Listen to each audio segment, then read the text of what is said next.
Welcome to the Sherdog Radio Network preview for UFC on ESPN 70, Lewis vs. Teixeira, also known as UFC Nashville. I'm your host, Ben Duffy of Sherdog.com. With me, as usual, is Keith Shillan, the executive producer of the Sherdog Radio Network. Keith, how are you doing today? I'm doing good, man. It's a little bit of a layoff, so I'm excited to get back to the fights. How you doing?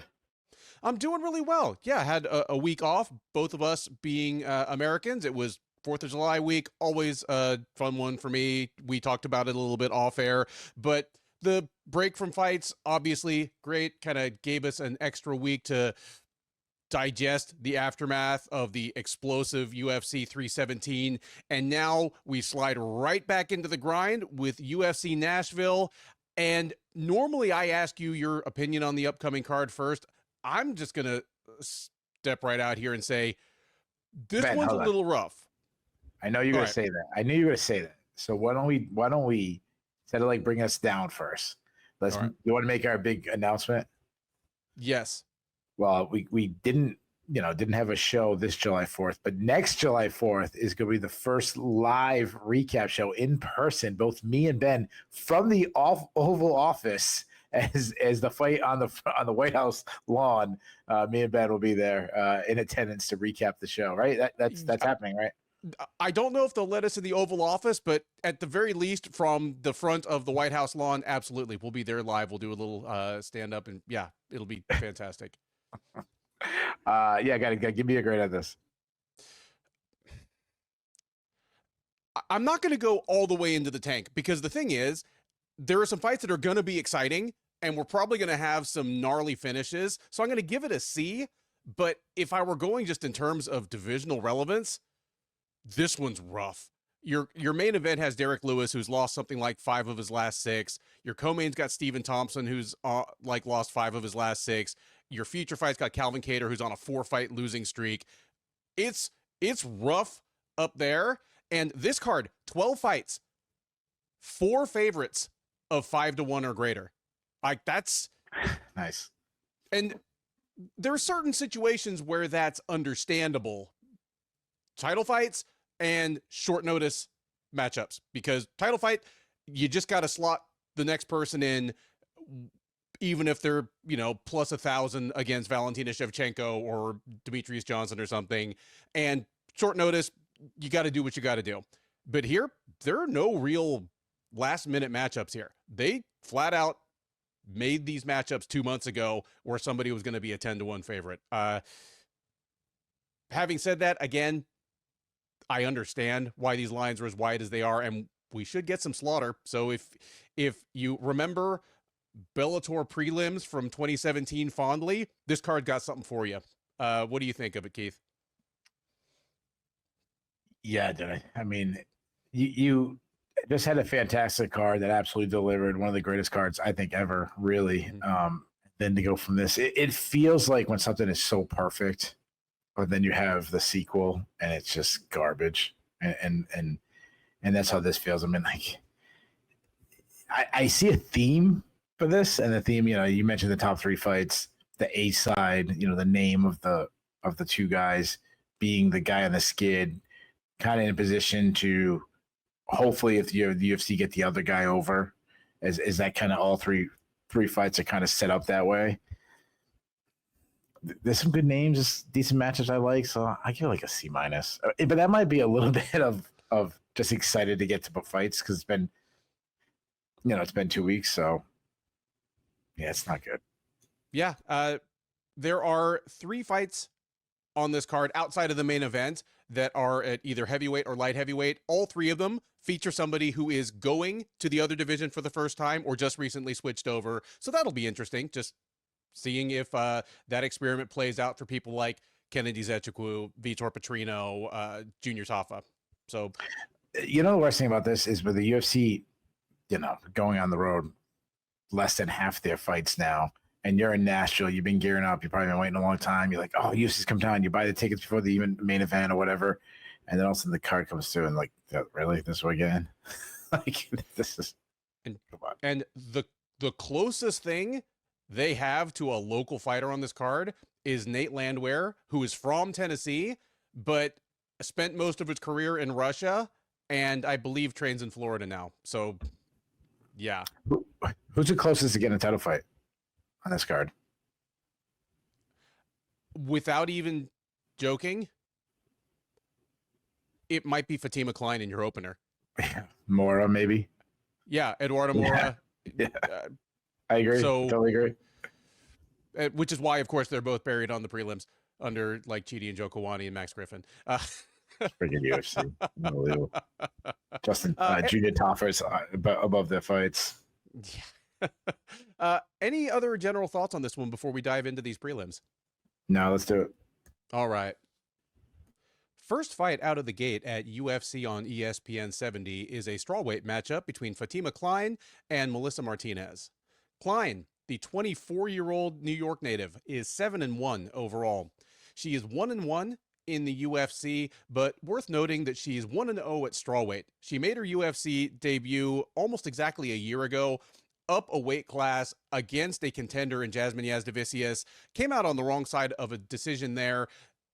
She came back this January at UFC Fight Night Dern versus Hibas 2 and pounded out Victoria Dudikova in the second round to get her UFC strawweight run started the right way. She will look to build on that momentum here against Super Meli Martinez.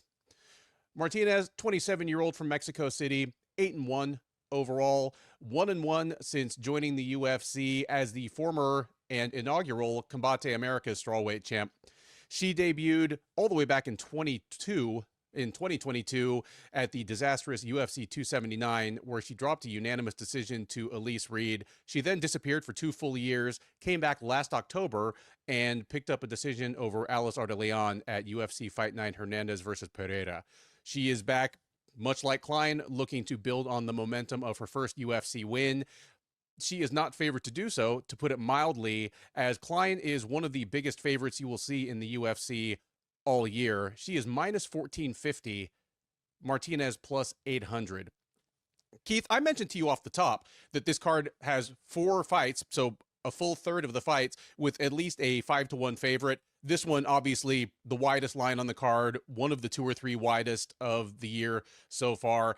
And this is one where, again, I get why, and it's because Fatima Kline is a very promising prospect, and Meli Martinez just isn't. I saw Melissa Martinez all the way back in 2019. I saw her on the night that she won the inaugural Combate Global strawweight title. There are 2 problems. One, I thought she lost that fight. She just barely beat Desiree Yanez, who I think is either in the UFC now or has been in the UFC since then. I thought Yanez won too. Yeah, I thought Yanez won.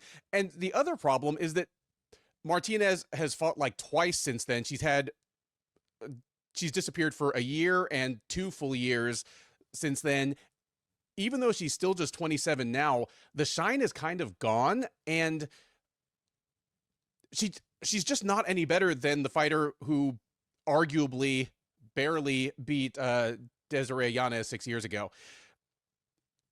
Martinez's problem is she's somebody who I thought she was pretty promising in 2019 in kind of a poor woman's Macy Barber way, where just aggressive, physical, used to just kind of bullying other women around, but it's not going to work on anybody at the UFC level. She's kind of short and stocky. She's not a great athlete, kind of like Macy Barber, makes up for the flat-footedness just with aggression and a high motor, but there just aren't many people in the UFC she's going to be able to pull that on. Kline would just have to make a colossal mistake to lose this fight, and she's not done so far. She's well-rounded, big for the weight class. My guess would be that this thing stays standing because Martinez's best chances of winning probably do involve taking Kline down and kind of just staying busy with ground and pound and sneaking 2 rounds that way. I don't think this goes to the ground unless Kline wants it to. I think Kline just uses her reach, nice straight punches, keeps Martinez on the outside. If this goes to the ground, I think it's probably because Kline wants it to, because Martinez is either just tired, beat up, or she sees some weakness, some opportunity there. But I'll take Kline here in just a dominant decision. Um, some housekeeping I gotta say. So people that setting fireworks outside, which is gonna get my dog to bark. I mean, there's nothing I can do if she starts barking. I can't even complain about my neighbors doing it and the people in my neighborhood because I was the asshole doing it too this week. So setting off their dogs. This is an interesting matchup right off the the start. I don't think I mean, I understand why Kline is a favorite. I think that's absurd how big of a favorite is. I don't think Martinez is that bad. I mean, I thought she's, you know, I agree that I thought Giannis won, but I still thought Martinez is a decent addition to the UFC. I mean, she's solid, but those long layups kind of keep you from being excited about her. Add in that I think she's undersized for the weight class. She's a good athlete, though. She had a really good showing in her last fight. She's southpaw. She moves a lot. She likes to get her opponents to kind of chase her so she can counter. Works behind this like Floyd Mayweather style jab. Got a nice straight left. We'll look for the overhand left a little too much, especially because she's small. That really doesn't make a lot of sense. But she got some, decent power though for her size. She got a big kicking game, good calf kick. She got a quick high kick. She was throwing axe kicks in her last fight. Not much of an offensive wrestler, and she's also a weak defense wrestler, and she needs to improve her get up game. She has no submissions on her record, and though she almost caught Giannis, but in the same fight against Giannis, she was mounted. And I know that fight was forever ago. I think she was like 22, and now she's like 27 or something like that. Mm-hmm. But it's not that far. Like on her record, it's not that long ago. So it's something good. No, it's like 4 fights ago, even though it's 5 years. Yeah. Yeah, and if that was Kevin Holland, that would have been 40 fights ago. So, Kline, I mean, the thing that stands out with Kline is, I mean, she's only 24, so I like that. Add in that she's a good prospect heading into the UFC, good athlete. She can fight out of both stances. She's tactical on the feet, kind of fights behind this high guard defense, bit of a pressure striker, clean boxing, nice output, fast hands. She attacks with combinations. She has plus power. She has a nice kicking game. I like that she adds kicks at the end of her combos. She's got a fast high kick. She can battle in the clinch, knees inside. Very underrated wrestler, nice entries, also gets some body lock takedowns. She's a good overall grappler. She's a BJJ black belt. She's competed at a bunch of like high level BJJ tournaments. Nice top game. She advances position on the ground. Not the best defensive wrestler, though I don't think Martinez will be able to take her down. And she has good cardio. So if you told me, bet what is the biggest line on the card, it would have been a lot of fights before I said this one, and it's not a knock on Kline. I think she's a really good prospect. I think I'm probably a little higher on Martinez than most people are. I actually think there's one of the better fights on the card. I think Martinez is a little bit of a sleeper. I'm not picking her. I am picking Kline. I do think Kline is better than Martinez everywhere. I could see her catching a kick from Martinez and take Martinez on the ground that way, and just spending large portion of the fight being on top. I could see her, mounting her, getting a submission or anything like that, but I don't think that's gonna happen. I think she's gonna wear her down. Give me Kline by decision. Lightweights take the cage next at UFC Nashville as Mitch Ramirez squares off against Mike Beast Boy Davis.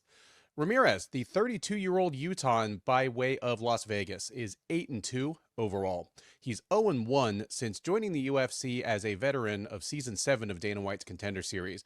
He lost to Carlos Prates on the Contender Series, went and won another fight in LFA, got the call up last March to face Thiago Moises on short notice. You may remember that fight as Thiago Moises just pelted him with leg kicks into a TKO stoppage in the third round, just a gruesome hematoma.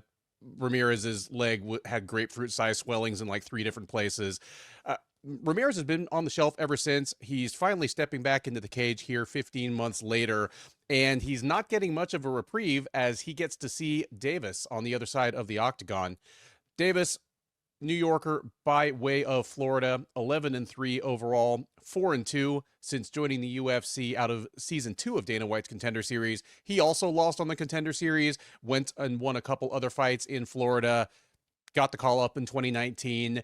He did lose his last time out. He fought back in February at UFC Fight Night Adesanya versus Imavov, where he dropped a unanimous decision to Fares Zayem. That snapped a 4-fight win streak for Beast Boy. He will look to start another up here, and he is comfortably favored to do so as yet another massive favorite on this card. Davis is minus 1,000, Ramirez plus 650 as your underdog. Keith, certainly the onus is on Mitch Ramirez to prove that he belongs in the UFC. The two times he's faced UFC level opponents, he's lost really badly. Carlos Prates on the Contender Series, Thiago Moises last year in his UFC debut. He's getting another pretty tall order here in the form of Davis.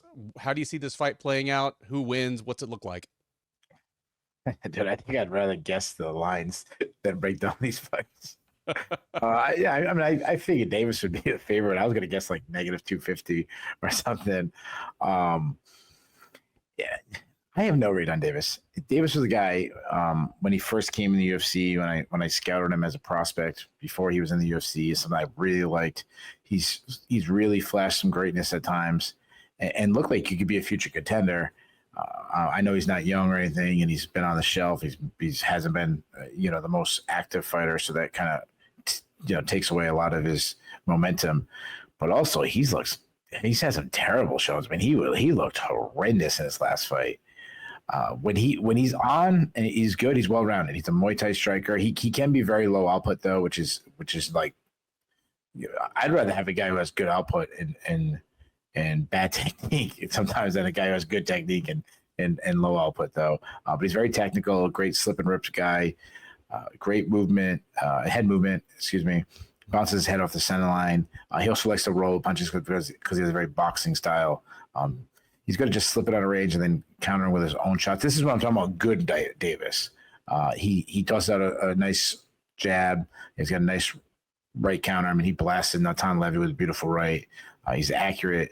He's good at picking up his opponent's timing, works the body well. He likes to end combination with kicks. When he's in the pocket, he likes grabbing the clinch and then start, plumb clinching and kneeing, blasting knees to the midsection.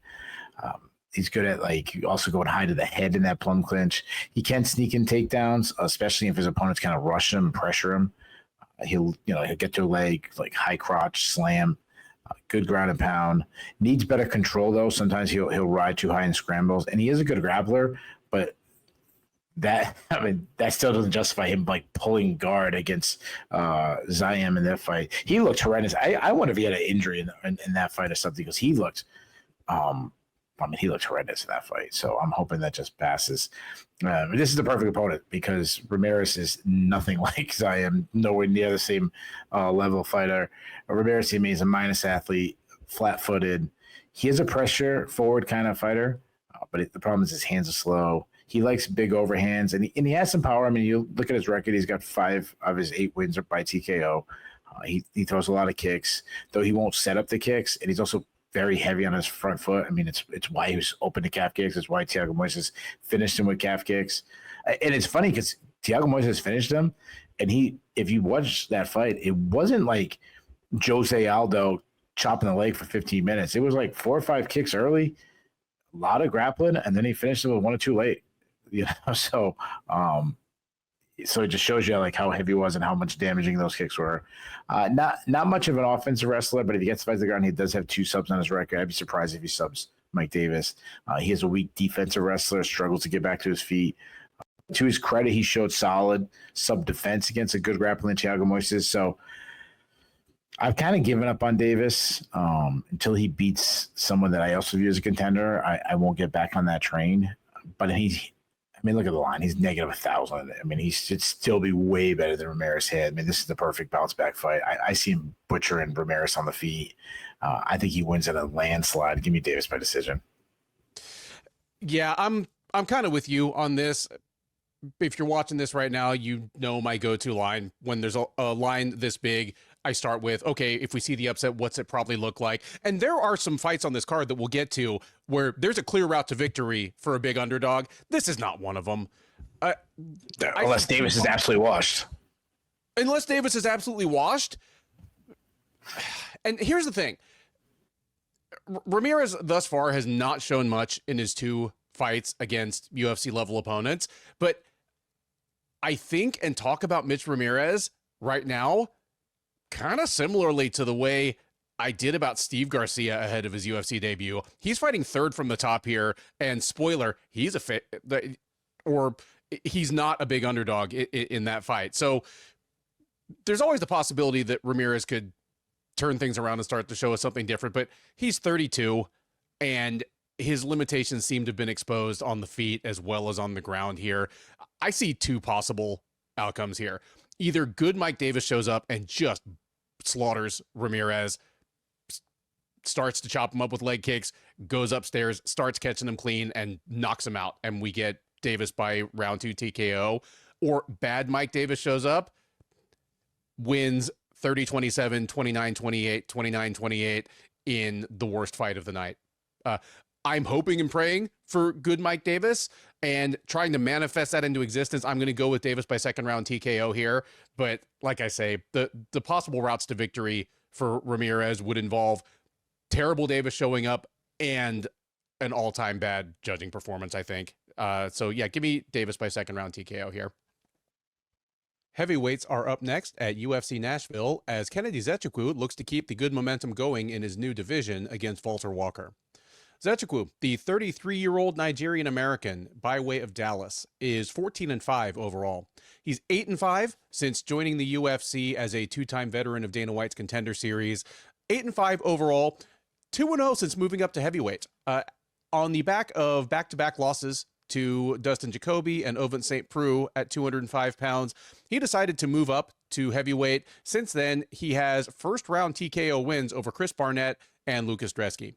The most recent of those, the Dresky fight, was at UFC 310 last December. So he'll be making his first cage appearance of 2025, and across the cage from him will be the younger but larger Walker brother. Valter Walker, 13-1 overall, 2-1 in the UFC. He is on a 2-fight win streak, stretching back just a little under a year. His most recent cage appearance was in February at UFC Fight Night Cannonier versus Rodriguez, where he heel hooked Don'Tale Mayes in 1 minute and 17 seconds. He's looking for his third straight win here as well. Not favored to do so. Kennedy Nzechukwu, a moderate -210 favorite. Valter Walker +170 coming back. Valter Walker is the younger Walker brother. He is the bigger Walker brother. I think he is the slightly saner Walker brother. I have no idea what they're like in their private lives. I'm just talking about the in-cage product. And I'm saying that about a guy who heel hooked somebody last time out. I do like that Kennedy Nzechukwu has moved up to heavyweight. He was at least in the conversation for the largest light heavyweight in the UFC. He's absolutely titanic. He and Valter Walker are going to be, for all intents and purposes, the same size. And just Nzechukwu is fighting less skilled fighters at heavyweight than he was at light heavyweight. That's the way these divisions work. So I like the move up, and I do favor him to win this fight. But if I were a betting man, I wouldn't be touching him at -210 because the same problems still plague Kennedy Nzechukwu. His offensive skills are those of a top 10 fighter at light heavyweight or heavyweight. At his best, he has incredible reach and does know to try to use it. He tries to be an all the way in, all the way out fighter. At his best, he has numbing power in just about everything without having to overswing. Brutal knees and elbows in the clinch, huge high kick, even his jab will just snap people's heads back and get their eyes to roll up in their head. For a guy that's as tall as he is and whose legs are so long that he looks like he could just like step over the cage like Ivan Drago in Rocky IV entering the boxing ring. Not bad takedown defense, and part of his takedown defense is punishing people for trying, which is a fantastic trait to have. But he still has defensive lapses. I don't even think he's chinny or anything, because the things that catch him and hurt him are things that would put down a rhino. I mean, he's going against some of the hardest hitting people in the world, but there are those lapses. And Valter Walker, as a huge guy who hits hard, who is willing to try weird low percentage stuff on the ground, he's just tailor-made to take advantage of a single mistake or moment of inattention by Kennedy Nzechukwu. So again, if I were looking for betting lines on this card, I'd steer clear of this one, but I'm favoring Kennedy Nzechukwu to have a decent, solid performance here, probably just win 2 rounds out of 3 in a fun heavyweight scrap and get his hand raised at the end, go 3-0 at heavyweight. And that's where the interesting stuff begins, because it's heavyweight. After moving up, if he goes 3-0 in his first 3 fights, we're going to be having some interesting what's next talk for this guy. So yeah, we'll see. But I got Kennedy Nzechukwu by decision. Yeah, I think you're higher on these heavyweights than I am. I'm still not. So I agree with you, though. I do like Njokuani at heavyweight more than at light heavyweight. I mean, the guy's such a big dude. I think that's an advantage. Be fully hydrated. I mean, he's beaten 2 horrible heavyweights so far, so it's really hard to gauge how well he looks at heavyweight. He's a decent striker. He looks faster at heavyweight. His best weapon is his jab. He likes kind of leading the dance instead of being the one being pushed back.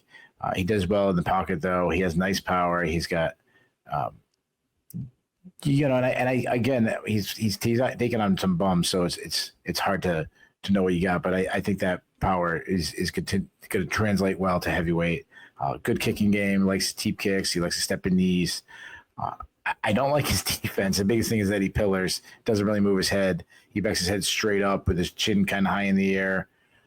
Just making himself a big target. Not to mention he's a really big body guy anyway, so he already is a big target. He can close the distance or work well in the clinch. I would go back to like the Devin Clark fight where it was some really good dirty boxing in that fight, battering with elbows.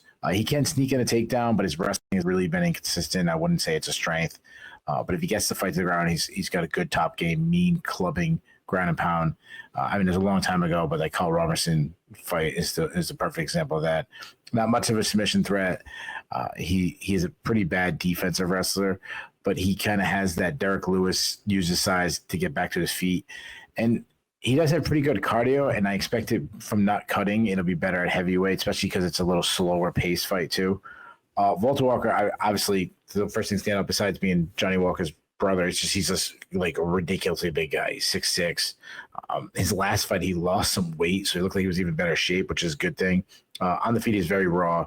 He marches forward, not technical at all, just kind of throws big, brawling shots. Now, if he connects, he can knock you out. I mean, look at the size of the guy. He's got 6 TKOs. He uses stepping knees really well. He threw a high kick that dropped Alex Nicholson in their like wild fight they had. His defense is really bad though. He's very hittable. He pulls his head straight back. He will use like his size and close the distance and grind in the clinch, and he can work knees inside. He will wrestle. His entries, I'd say, are pretty good for heavyweight too. I mean, look against Dontel Mays, how easily he took Dontel Mays down. He will stall on top sometimes, and when he throws, he has good ground and pound. But he's kind of becoming this like submission threat, kind of a gimmicky submission threat guy with back-to-back heel hooks. It's like new Usama Baharis of heavyweights. He has gassed out in the past due to being such a big dude. I'm not sold on Walker yet. I still think he's gimmicky. I think he'll throw a lot of haymakers. And I think Kennedy's going to catch him with cleaner, straighter shots.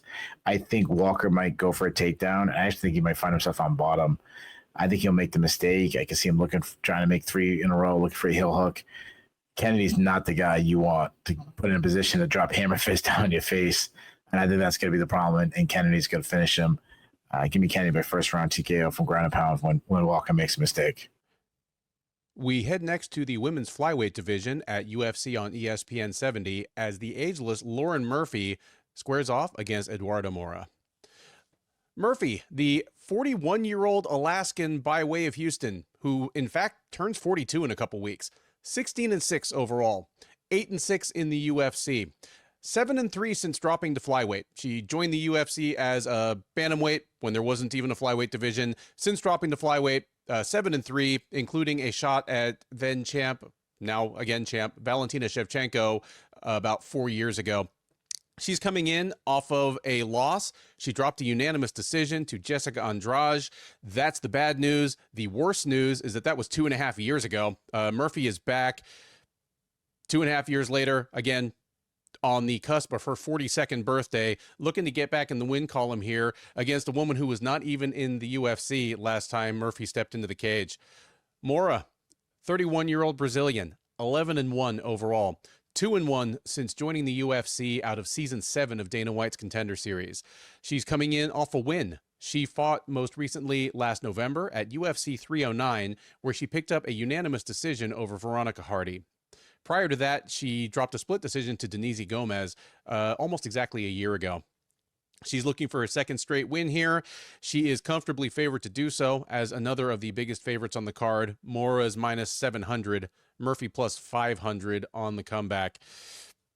Keith,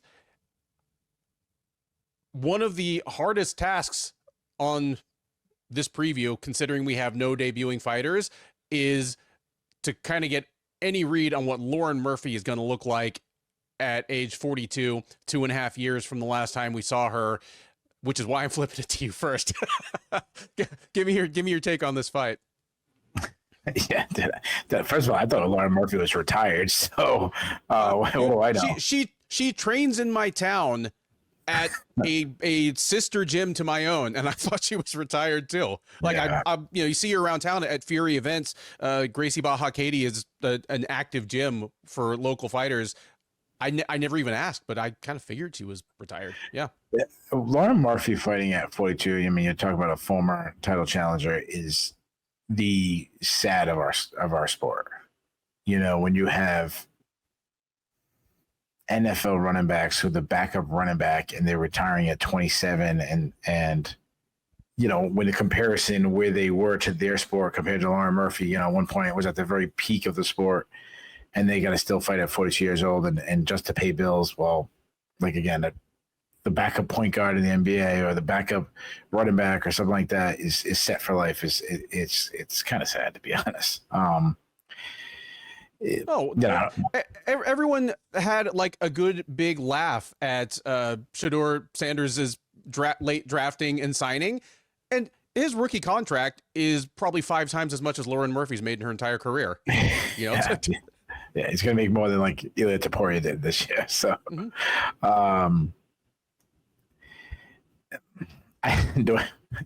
I guess I'm glad she's back, I guess. But, I mean, is she going to go on a run? No. I mean, she's always been a poor athlete. She's one of these ones, she kind of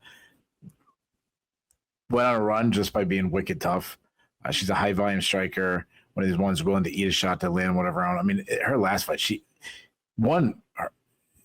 they didn't age well as Jessica Andrade looks like a shell of herself, but she showed incredible heart. I mean, she ate huge shots from Jessica Andrade. She tends to lack hand speed, though she is fairly technical. She works behind a jab, does well to follow it up to get inside to land power shots. Now, of course, I'm going by 2.5 years ago, so who knows what we're going to get. The problem is, her power has faded, and she was never really a big power puncher to begin with. Though she does generate everything she can by sitting on her punches. She's good at moving and pulling her opponents into her punches. She moves well. But she lacks head movement. Like her feet move well, but her head movement isn't there. Because of her boxing style, she doesn't really check leg kicks. She can get the clinch, and she's strong in there, though I wouldn't call her a wrestler. She will sneak in a takedown. Good top control. And she showed, one of her weaknesses, when she was like on lower level UFC talent was her takedown defense. I mean, she showed pretty solid takedown defense against Miesha Tate. Again, a long time ago, but that's when we kind of have to go with her. Moura's big for the weight class. Very big woman, well-rounded. She's a pressure counter striker, nice jab, has good power in the division. She does keep her chin too high, which I don't like. But she makes up for being very aggressive on the feet. She likes to close the distance, work in the pocket. A lot of her striking is to give her opportunities to grapple. She's a solid wrestler. She's constantly shooting for takedowns, nice entries, got a good top game. Showed incredible ground and pound going back to the Contender Series, and when she was put on her back, she hit a sweep. She's a submission threat. She did gas out bad against Denise Gomez, and that cost her a very close fight. But her cardio looked much better against Veronica Hardy. I mean, as far as prediction goes, Murphy accomplished a lot in her career despite her lack of athleticism. But it's hard to have confidence in a woman you said is about to turn 42 years old. She has a 2.5 years. She's also fighting a very nice prospect. there's a lot of passing of the torch fights on this card, and this is exactly one of those. I think Moura is too fast for Murphy at this point. I think she gets takedowns. Give me Moura by decision. Not much to add there. Murphy's routes to victory would all kind of involve things that seem very low percentage coming from her, and would involve things that we have no reason to believe from Moura. If this was coming hot on the heels of the Denise Gomez fight, for example, if this were a fight they were giving her as a bounce back fight from the Denise Gomez fight, and we were still concerned about Moura's cardio, you could see Murphy just kind of outlasting, out-toughing her, and getting to a weird split decision by winning the third round or something. But no, Moura's good at things that are specifically going to cause problems for Murphy and give Murphy few avenues to victory. Moura just seemed, she's already 31 years old, so it's kind of go time for Moura right now, but this will be a very easy looking win over a name value opponent in Murphy. And yeah, I think this is going to be just a washing. She wins all 3 rounds. This could be one where Murphy's looking real beat up by the end. Might be some 10-8 round somewhere in there, as Moura's just too fast, too strong, too good at the things that Murphy is normally the better fighter at. Just, yeah, I think Moura kind of mauls her. Moura by decision, lopsided. Up next on the UFC Nashville prelims is a welterweight clash between Jake Matthews and Chidi Njokuani. Matthews, the 30-year-old Australian, is 21-7 overall. He's 14-7 in the UFC. He is coming into this fight on a 2-fight win streak dating back just a little over a year. He's already fought once this year. It was at UFC 312 back in February, where he picked up a unanimous decision over Francisco Prado. He will look to make it 3 in a row here against Njokuani. 36-year-old Nigerian-American by way of Las Vegas is 25-10 with 1 no contest overall. He's 5-3 since joining the UFC out of season 5 of Dana White's Contender Series, and as a veteran of Bellator and every regional promotion in the world. He's on a 3-fight win streak dating back about 18 months. He fought most recently back in March at UFC Fight Night, Vittori versus Dolidze, where he pounded out Eliseu Zaleski dos Santos in the 2nd round. So he will look to make his unlikely late blooming UFC success story even more unlikely with a win here, and he is actually just slightly favored to do so. And Njokuani -150, Matthews +125.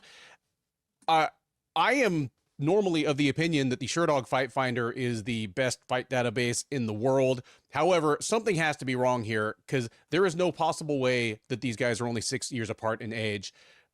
I swear I saw Chidi Njokuani fighting in Bellator before Jake Matthews was born. I mean, that's what happens when you have kind of as busy a regional slate as Njokuani has had forever, and you have someone like Matthews that joined the UFC at age 19 and has just now been in the UFC for so long. Njokuani, obviously, I thought it was just an interesting historical footnote when he won on the Contender Series almost 4 years ago at this point. I thought, well, this is fun. You know, the other Njokuani brother is going to get to have a cup of coffee in the UFC. And then he started beating people. And he started beating people in a way that gets you a little bit of slack from the UFC. He knocked out Marc-Andre Barriault, which has aged decently, in 16 seconds. He knocked out Dusko Todorovic, which has not aged well, but seemed pretty impressive at the time. And then, yeah, he ran into a 3-fight losing streak, but they were against some solid fighters. They kind of pulled back his matchmaking a little bit, and now he's won 3 in a row. And while Reese McKee and Jared Gooden are bottom of the barrel welterweights by UFC standards, Eliseu Zaleski dos Santos, especially beating him the way he did, is not a bad look. But at 36, I think Chidi Njokuani is actually fighting as well as he ever has. And I'm kind of having to eat my words, because when he dropped back down to 170 pounds, after losing a couple fights at 185, I said on one of our previews, this isn't the answer. For a 34, 35-year-old guy with almost 40 MMA fights and probably literally 100 Muay Thai and kickboxing fights, to drop to 170 pounds at this stage is not the answer. It's not going to fix anything, but it has fixed things, at least to the extent of a 3-fight win streak.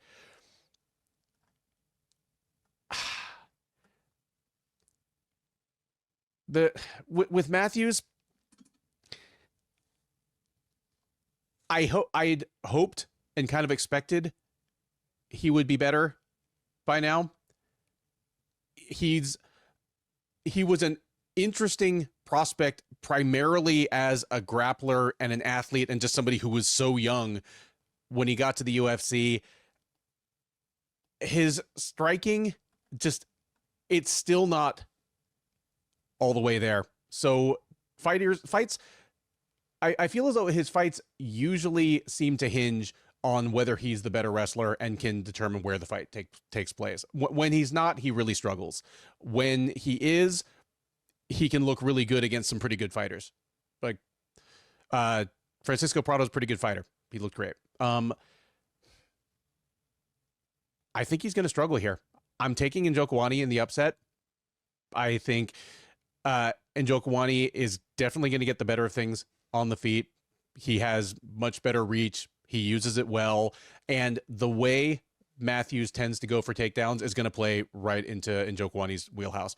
Njokuani doesn't do great when people shoot in on his hips from the outside.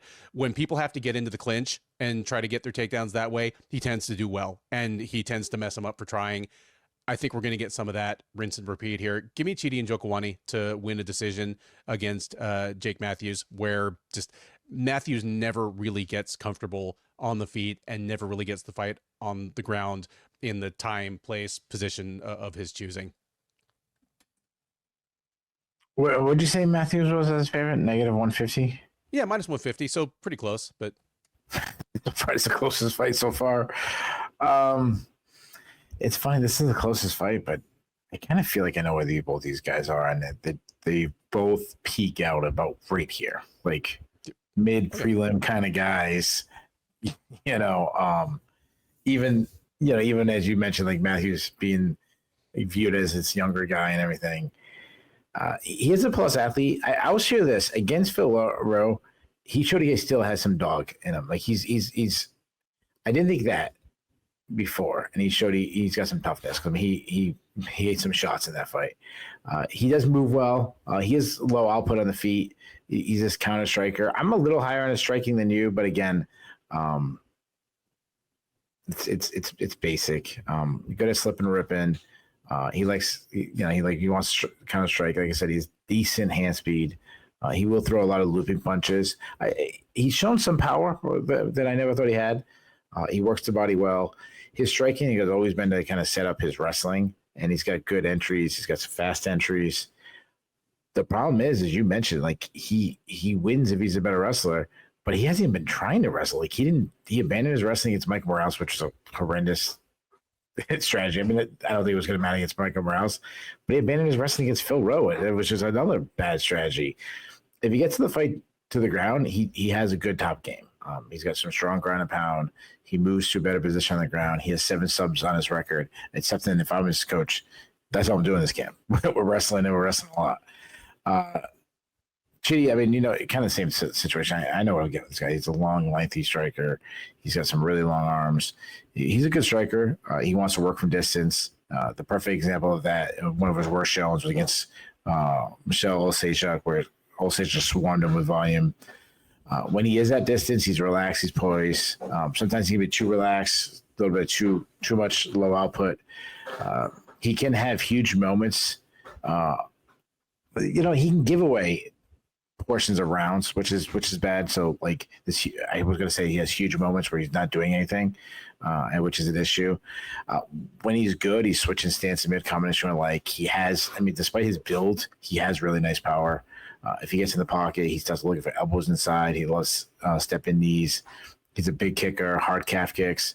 He does well in the clinch where he can kind of grind in opponents. I mean, he had success against Jared Gordon in the clinch, which is impressive. That's an area Gordon is good. He's a better offensive wrestler than people think.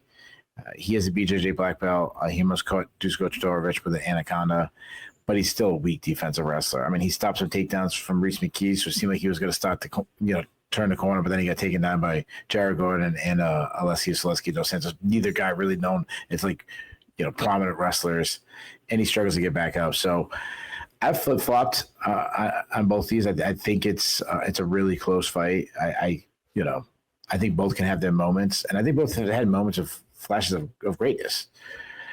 I give Njokuani the advantage on the feet, and Matthews on the ground. So if it's mostly on the ground, Matthews will win. If it's mostly on the feet, Njokuani can win. That's kind of pretty basic prediction. Due to Matthews not wrestling recently, I'm going to go with you, man. We got a consensus upset pick. I'm going to go with Chidi. I think both could have moments, but I think Matthews is going to give too much of the fight away by having a poor strategy. Give me Njokuani by split decision. Next up at UFC on ESPN 70, and at least as the card is constituted as of the beginning of fight week, the top prelim is a welterweight matchup between Max Griffin and Chris Curtis. Griffin, the 39-year-old Californian, is 20-11 overall. He's 8-9 in the UFC, and he has alternated wins and losses going back his last 6 fights over the last almost 5 years. He's coming in off a loss. He fought at UFC 310 last December, where he got choked out in the 3rd round by Michael Chiesa. So going by the trend, he is due to get back in the win column here. In order to do so, he will need to get past Curtis. 37-year-old Ohio native by way of Las Vegas is 31-12 with 1 no contest over the course of a very well-traveled career. He is 5-4 with 1 no contest since joining the UFC a few years back. He is on a 2-fight losing streak, his first in the UFC. He fought most recently back in January at UFC Fight Night Dern versus Ribas 2, where he got iced by a buzzer-beating head kick by Roman Kopylov with just 1 second left in their fight. Prior to that, he dropped a split decision to Brendan Allen in the headliner of UFC Fight Night 240. So he's gone from headlining a fight night to closing out the prelims here. Having said that, he is favored to get back in the win column, comfortably so. Curtis is minus 310, Griffin plus 250. Keith, make this make sense to me, because both of these guys seem to be at least in gradual decline. Both of them are on the wrong side of their 30s. Both of them have been woefully inconsistent, unless you call Griffin alternating wins and losses a form of consistency. Yeah. If you can make it make sense to me that Chris Curtis is a 3-1 favorite here, I'd love to hear it. Yeah, and Curtis is consistent. He consistently loses to top guys in important fights. I think that's the argument for Curtis being a favorite. I mean, who he's losing to is better than Griffin, and then Griffin, he's been this B-level fighter. He's never been headlining cards, while Curtis has been. Adding the fact that this fight is so Curtis is going down, which I don't. Yeah, like Curtis as much. Going back down. Yeah. Yeah. If Griffin was going up, I would feel like okay, that makes sense. One guy being desperate. Now it looks like the other way. The other guy's being the desperate one. Saying I'm losing because I'm undersized. It's like, no, you're losing because the guy's better than you. I used to say that to a youth wrestler back in the day. He'd come off the mat. He always have these excuses, and I'm like. He's like, oh, coach, I would have won if I did this. You would have won if you were better than that kid. So we'll work on getting better than that kid. Today's just it. Curtis, he's a southpaw. He's a boxer. He's a counter striker. His volume has been bad in the past, but to his credit, he's picked up a lot against Brendan Allen and Roman Kopylov. He didn't lose those fights because of lack of volume. I've seen fights where he's made it much closer by just having a lack of volume. I always go back to the Marc-Andre Barrios fight. That fight was much closer due to due to Curtis kind of cruising and the fact that he was way more skilled. I wonder about when, he's up there in age, cutting down to 170 is like going to affect his volume. He's also very unlucky in the scorecards, and some of that's due to himself because he rolls with punches, which based on a boxing style, a lot of boxers do that, but it always looks like you're getting hit more than you are, so that's an issue. He is a good pocket boxer. I'll give him that. He's very clean, smaller stature, rolling, kind of like a Joe Frazier kind of style where he wants to get inside and do his damage. He has tight, clean boxing. He loves hooks. He loves uppercuts. He loves slipping his opponent's shots and counter with uppercuts, which is just a rare thing. Usually people counter with the straights or hooks. He's looking for uppercuts. He works the body so much. Like go back to like the Rodolfo Vieira fight. That's where it was probably his best display. He can crack a little bit. I mean, he's knocked out a lot of really good fighters.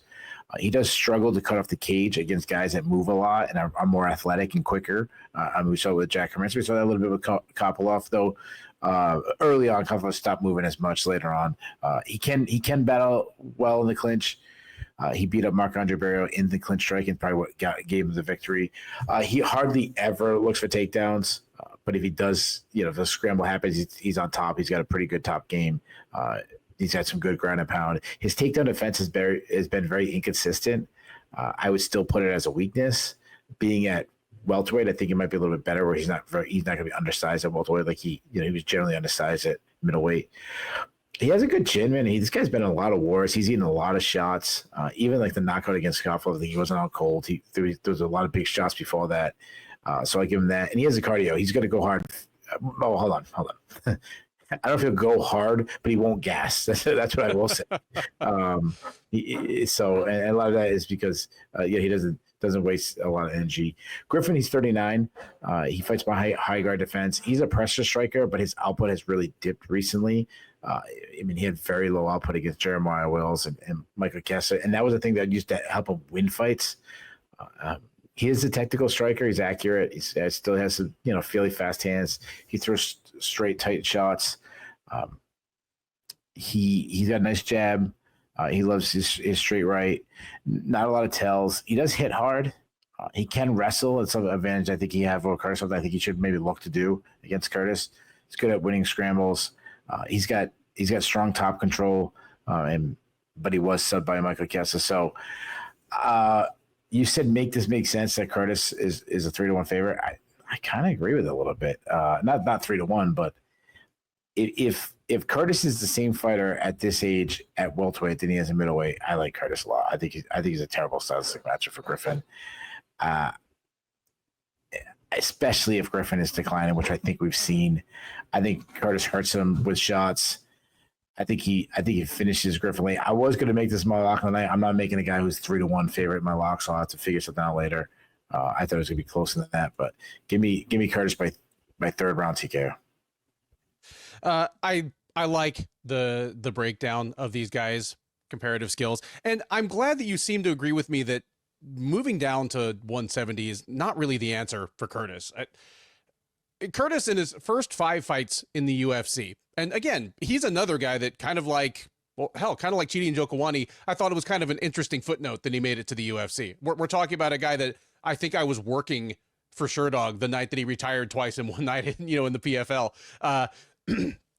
But in his first 5 fights in the UFC, he knocked out Phil Hawes, knocked out Brendan Allen, knocked out Joaquin Buckley, and beat Rodolfo Vieira by making Vieira go like 1 for 13 on takedown attempts. If you do that, then being undersized is not your problem. Because he beat 185 pounders of every stripe, knocked out Brendan Allen, who's one of the longer, lankier guys in the division, knocked out Phil Hawes and Joaquin Buckley in the pocket with punches, no sold takedowns by Rodolfo Vieira, who at least for the first 7 or 8 minutes of the fight is just an absolute just freight train trying to take you down. So yeah, to drop to 170, especially now at age 37, it strikes me as odd, but he is clearly the captain of his own ship in terms of the direction of his career. To me, if you're going to justify the line, I'm with you. It goes more to where Griffin is at, where, yeah, he's had his ups and downs, but the general trend of the ups and downs is down. He's a guy that turns 40 in November, I think it is.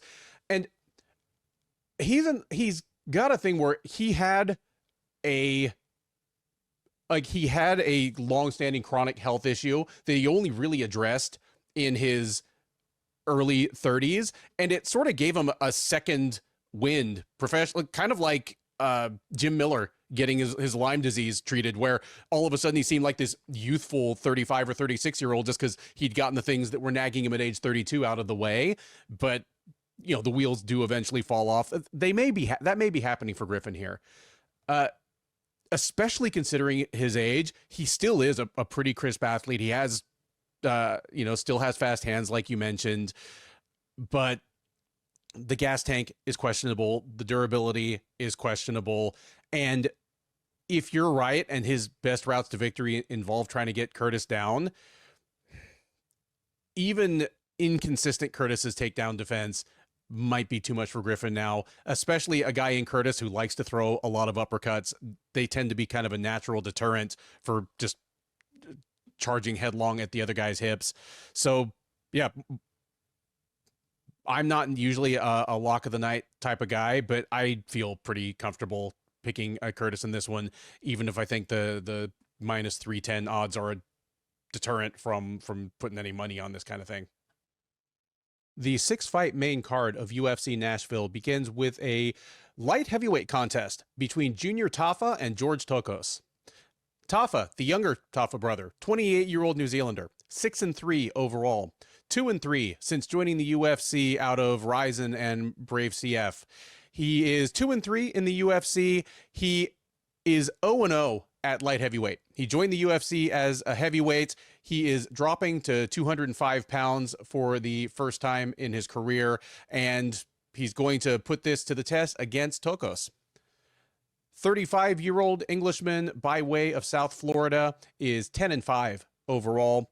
He is 0-2 in the UFC, 0-3 if you count his appearance on Road to UFC a couple of years ago. But he comes to the UFC through Bellator, Shooto Brazil, Fury Fighting Championship. He's kind of fought all over the place. He's been in the UFC since last spring, and he has losses to Omar Sy last May and Navajo Sterling back in December at UFC on ESPN Covington versus Buckley. So Tokkos still looking for his first win in any kind of octagon, official or not. He's not favored to get it, but Tafa, not a huge favorite either. He is minus 175, Tokkos plus 140. All right, George Tokkos, he's bad, but he's not as bad as his results at the highest level. Like, he's actually yes, he is. I'll try it. He sucks. Considering that basically in all three of his UFC or UFC adjacent appearances, he's been used as a heavy bag for striking prospects. I mean, he fought Zhang Mingyang in Road to UFC, fought Omar Sy and Navajo Sterling in the UFC. I mean, we're talking three international that's fair kickboxers that the UFC wants to put over. And we're talking about a guy in George Tokkos who, I mean, he was one of the worst middleweights in Bellator. And that's saying a lot. Like, Tokkos, despite being a former middleweight, he's not a small light heavyweight. I mean, he's a big guy with a pretty big frame. I mean, he's gonna be smaller than Junior Tafa, but he's kind of a brawler on the feet. He is tough to, I mean, almost to a fault, but Tafa's just he's gonna be the next one. I thought Tafa had a hard ceiling at heavyweight. Considering that he weighed in around 240 pounds for most of his heavyweight fights, I don't hate this move, honestly, because if we're being honest, he looked a little soft at heavyweight. He is by far taller than his brother, Justin Tafa, but Justin Tafa is built like Mark Hunt. I mean, these guys are both Mark Hunt disciples, but Junior Tafa is kind of tall, lanky, rangy with a muffin top spare tire. I can easily see him making 205. And if he makes 205 pounds without incident, this is tailor-made for him. if Tokkos is smart, he would try to take him down. I don't know if he could, but it would be the smart move. It might at least get Tafa on the back foot, give him something to think about, blunt the assault, because otherwise Tafa's just going to hack him to pieces. Tafa has hard leg kicks, big power in his hands. He's not the most polished striker, but he's kind of like his brother Justin, kind of like their guy Mark Hunt, more polished than you would think. Just based, like, he's a guy that looks like a brawler, but is actually a little bit more of a technical kickboxer than he gets credit for. And on a card with a bunch of wide lines that we've both kind of raised our eyebrows at, this is one that it could be wider and I'd be fine with it. Because again, Tokkos has just not shown much of a pulse against the UFC level fighters he's faced. And I'm still not completely sold on Omar Sy or Navajo Sterling as top prospects in the UFC. I'm not sold on Tafa either, but I think, like, I put him basically in the same class. Tokkos, like I said before, he gets in brawls just about every time with bigger, more credentialed strikers half the time, and he seems to survive to the end most of the time. So I'm going to say this goes to a decision, but he just gets blistered by Tafa. I think his legs and his face are both going to be a mess by the end of this fight. I think, I mean, you said everything you said about Tokkos being bad. I'm not a junior Tafa guy either. Is he better if he goes down to light heavyweight? Maybe. I just don't want to talk about this fight. The one thing I'll say about this, I don't know what Tokkos does good. The one thing I will say is Tafa can hit hard. I'm going to say Tafa catches him right in the first round. Give me Tafa by first round knockout. I'm saving some time for this. This just shows low. Let's save some time on this one. All right. Next up on the UFC Nashville main card, the third and final of our heavyweight/light heavyweight experiment fights, unless Derrick Lewis really surprises us. It is Vitor Petrino versus Austen Lane in a heavyweight clash. Petrino, the 27-year-old Brazilian, is 11-2 overall. He's 4-2 since joining the UFC out of season 6 of Dana White's Contender Series. After winning his first 4 fights in the UFC and marking himself as arguably the most promising young up-and-coming light heavyweight in the division, he ran into back-to-back losses, the first 2 of his career, against Anthony Smith and Dustin Jacoby. Those apparently influenced him to try his trade up a weight class. This will be his heavyweight debut, and standing across the cage from him will be Lane. 37-year-old Floridian is 13-6 with 1 no contest overall. He is 1-3 with 1 no contest since joining the UFC as a 2-time veteran of Dana White's Contender Series. He appeared all the way back on season 2, where he got knocked out by Greg Hardy. He came back on season 6, beat Richard Jacoby. That was good enough to get him signed, where, again, he is 1-3 with 1 no contest since then. He's coming in off a loss. He fought back in March at UFC Fight Night Cop versus Almabayev, where he got knocked out, kind of one-shotted in the second round by Mario Pinto. Unsurprisingly, the line is another big one on this one. Petrino is -700, Lane +500. This one makes all kind of sense for me. This is a massive mismatch. Even if Vitor Petrino, like, we've seen the cracks. We've seen, okay, he's not the perfect prospect, obviously. He's not the perfect fighter. He's not a, because 18 months ago, he looked like a surefire future title contender at 205 pounds. Then he got finished in back-to-back fights, including by a fairly washed Anthony Smith. I mean, I think he was Anthony Smith's last win. But he is going to be a terror at heavyweight. One, he was a huge light heavyweight. He's not as tall as Johnny Walker, Ryan Spann, Kennedy Nzechukwu, but in terms of just how much muscle mass is on the guy, how much he walks around in shape between fights, he was probably as big as anybody in the division. He is a plus athlete.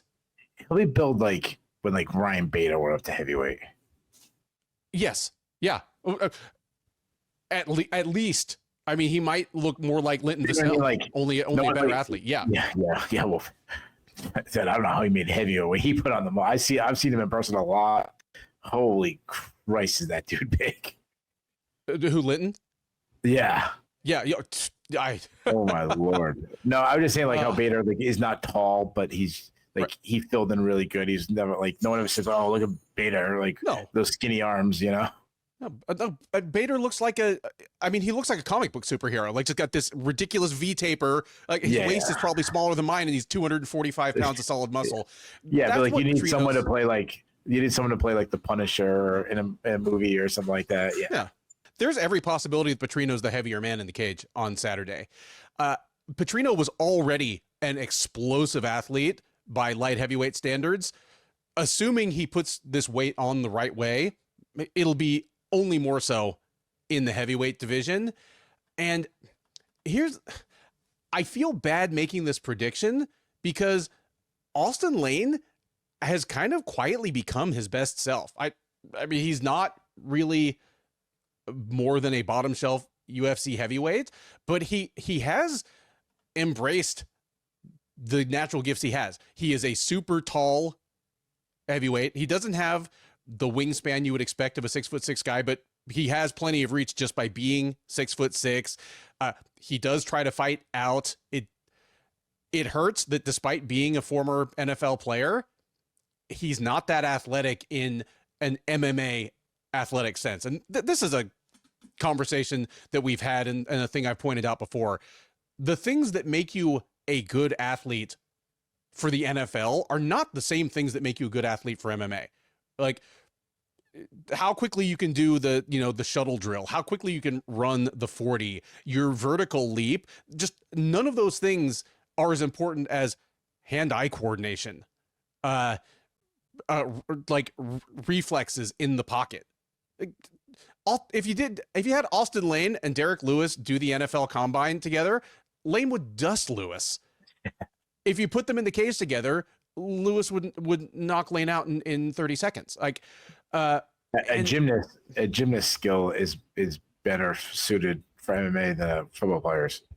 Yeah, I would say absolutely. Yeah. Like when Austen Lane strikes, if you've ever watched like an NBA brawl, and again, NBA, we're talking about people that are world-class athletes for what they do, but it's just like the punches look incredibly slow. It looks like people swinging butterfly nets at each other, and just like, I don't want to get hit by these guys, but this looks so slow and so clumsy. It just looks like two goofballs fighting underwater. There's a little bit of that to Lane. Just, he actually doesn't have that fast of hands or feet by MMA standards, and that's not gotten better as he's pushed towards 40 either. But again, he's clearly trying to fight to his best advantage. He knows that every fight might be his last. He saw the path to beating Rebellis of Spain and took it. He didn't mess around saying, "Oh, I want to see if I can knock out the Olympic Taekwondo medalist." No, he wrestled him and won an easy decision. There's no safe place for him here against Vitor Petrino. If Petrino wants to take Lane down, he's going to be able to do so very easily. If Petrino wants to knock Lane out, I think he's going to be able to do so very easily. I think this ends in a first round knockout. Petrino either bounces into range and clips Lane with just a classic tall man knockout where he hits him with an overhand as Lane is just leaning straight back and doesn't have his hands up, or Petrino bounces into range, grabs a body lock, throws Lane on the ground, and pounds his head into guacamole. Either way, give me Petrino by KO within 3 minutes. I mean, yeah, I knew Petrino was going to be a big favorite just because of what he's already, how he was viewed as a prospect coming in. He was a really hyped up prospect. Yeah, he's a plus athlete. I agree that I think move up to heavyweight is a good thing for him. Quick hands, short, tight shots. He throws straight shots down the pike. He has plus power. Again, I agree with you. I think the power will go with him to heavyweight. I think he's going to be better at heavyweight. Some of it, he sits on his punches. I mean, look how he starts Bukaskas there with one shot. He can have that power at heavyweight. I like that he looks for elbows inside. He attacks the body. He likes stepping knees. He'll throw a quick high kick. Now, defense has been the problem. He's been tagged a lot. He needs to improve his head movement. He's open to leg kicks. I mean, Anthony Smith had a lot of success by kicking his legs. He can sneak in a takedown. He's got some nice entries, nice top control. Not much of a submission threat, though he did sub Marcin Prachnio. His submission defense has been a big issue. I mean, he was subbed by Anthony Smith with the guillotine. Again, I do think some of that was a little fluky, but and his cardio has been super inconsistent, which I think a week, not cutting as much weight would be a good thing. And obviously, heavyweight's a much slower pace than light heavy, not insanely slower, but you get my point. I mean, Lane is an athletic heavyweight. They'll mention him being in the NFL. They'll say it like 100 times. He's very raw on the feet, though. Now, he does have some power. I mean, even against like Mario Pinto, he did hurt Mario Pinto a few times in that fight. He likes to kick. He likes teep kicks, though he won't set him up. He also has major defensive issues. He drops his hands. He keeps his chin high in the air. He will look for takedowns, but I surely wouldn't call him a wrestler. I would say he's opportunistic, like you mentioned against Ramirez there. If he gets on top, he can dispatch some mean grab. I mean, like he's a big heavyweight. Oh, not big heavyweight, but I'm saying he's a strong heavyweight, I should say. Yeah. That is a one thing that does translate. Like NFL strength will translate it to MMA. So that's like the one thing that is, just pure power. He is a bad defensive wrestler, though. We've seen him mounted in the past. You just have to worry about his chin. Besides the knockouts in MMA, like think about the damage he took to his brain playing high school football, playing college football, I mean, I know he wasn't in the NFL long, but NFL, I mean, I don't know if he was on a scout team or if he did arena or anything like how many, but regardless, he's taken tons of blows to the head. So that's something that doesn't get talked about, but you have to worry about that. I think this fight is harder to pick than the line would say. I'm going to take Petrino, but I mean, Petrino has been pretty much a busted prospect based on his last two fights. While Lane simply has not been UFC level, I still think, Petrino, I think going up is a smart move. I think he should have a big speed advantage. I think he gains more power by not cutting weight. I think a lot of the defensive issues that Lane has and durability issues is a big concern. And I think this is going up. It's going to help some of the durability issues to Petrino. I think he hits hard. I think he catches. I think he catches Lane. He's still young. He's still, the more skilled fighter. Give me Petrino by second round TKO. We head to the featherweight division next as Nate Landwehr faces off against Morgan Charriere. Landwehr, the 37-year-old Tennessee native, is 18-6 overall. He is 5-3 since joining the UFC on the tail end of a lengthy and well-traveled regional career, including a title in M1 Global. But 5-3 in the UFC. He's alternated wins and losses over his last 4 fights spanning the last 2 years. He's coming in off a loss. He fought at UFC 310 last December, where he got TKO'd kind of late in the third round after losing the first 2 rounds to Doo Ho Choi. So he'll be looking to get back in the win column here against Charriere, who will be looking for the same thing. 29-year-old Frenchman, 20-11-1 overall, 2-2 in the UFC. He is also alternated wins and losses over his 4 UFC fights. Coming in off a loss, he fought back in March at UFC Fight Night Edwards versus Brady, where he dropped a unanimous decision to Nathaniel Wood. Odds here favor the last Pirate to get back in the win column pretty definitively. Charriere's minus 260, Landwehr plus 210. Nate Landwehr has kind of been one of our guys. If you've watched the Shillan and Duffy show for any length of time, you know that our guys tend to be overachievers who are in exciting fights, outlast their opponents. If they're good wrestlers, better yet, Landwehr checked all the boxes. He was one of our guys. Having said that, he looked terrible against Doo Ho Choi. It's not just that he lost, because a guy like Nate Landwehr, like a journeyman who managed to level up to the UFC in his mid-30s, you're gonna probably lose more than you win. It's how bad he looked, because none of his UFC performances had been bad optically, but against Choi, where Landwehr of all people walked in as the favorite, and it was Choi who kind of needed to prove that he wasn't shot. Choi smoked him. Choi, he was just much faster and crisper on the feet. He was the better wrestler, which is that's not a good look. Landwehr was the one who was kind of reckless and overswinging and making poor choices, especially as the fight wore on and he was getting more tired and more beat up. Like, I even thought they were kind of on their way to a ho-hum 30-27, but Landwehr just tired, beat up, got sloppy, and Choi took him down easily and pounded him out in the third round. So all of a sudden at 37, it's Landwehr who has a lot to prove here against Charriere. Charriere's a guy that, if you'd asked me a few years ago, I would have guessed would have made it to the UFC before now.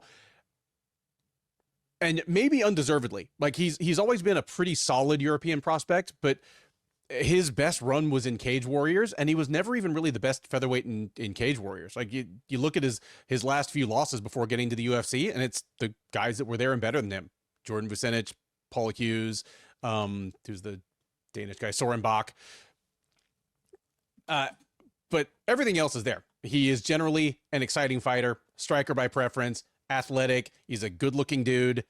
Just all the pieces there to at least become a guy that gets 15 fights in the UFC and is a mainstay of European cards. That's still out there for the taking. And hell, contention is still out there for the taking. 20-11 doesn't look like a great record, but he started so early. And because he's from France, where MMA wasn't even legal until like 4 years ago, had to fight all over the place in weird weight classes. I think 3 or 4 of his career losses were before he was 20 years old. So he's better than his record looks. This honestly, even if the old Nate Landwehr is back, this is a good setup fight for Charriere, because he'll get an exciting fight where, because Landwehr is a willing striker, even to his own detriment, but Charriere is gonna look a lot faster. He has a lot more diverse striking arsenal. While he has some defensive lapses on the feet, Landwehr's not the guy that's going to make him pay for them. So as long as Charriere doesn't just get exhausted and get Landwehr'd in the last 6 minutes of this fight, where he just gets taken down and pounded on and maybe choked out, I think this is Charriere's fight to win. Give me Charriere 29-28 in a real fun fight. But for the record, I'm saying that the Duho Choi fight was a one-off terrible performance by Landwehr, and he's at least back to kind of being the fun mid-card gatekeeper that we loved him as. Yeah, we our guys that tend to be those overachievers, those guys, and Josh Fan. Those are our guys. Yeah. This is a really, really fun fight. This is one of the best fights on the card. Hey, Josh Fan's an overachiever. You said he was a future UFC flyweight title challenger, but now he's won this year. So hey, even that's overachieving. We joke all you want. He wins. He wins. He gets a fight against Pantoja before the end of the year and wins. He's the fighter of the year. The guy. I don't care what Taporia did.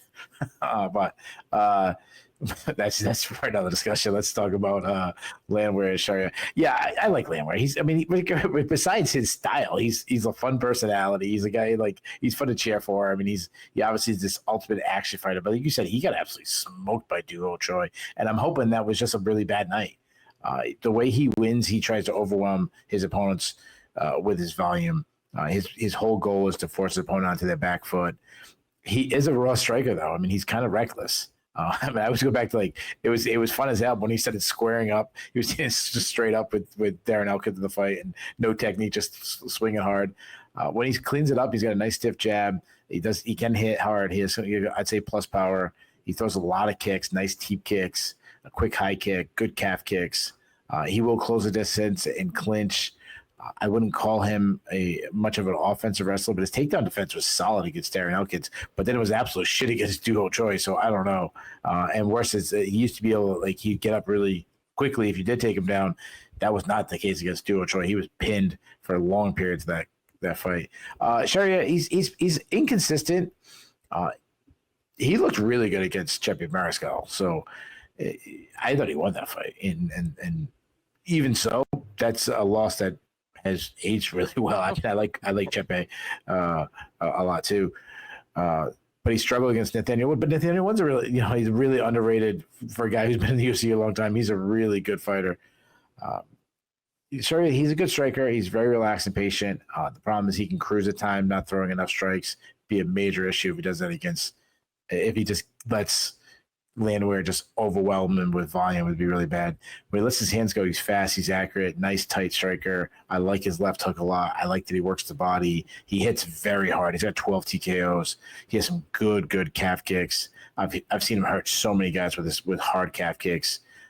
Though sometimes he won't set the kicks up, so he is open to counter there.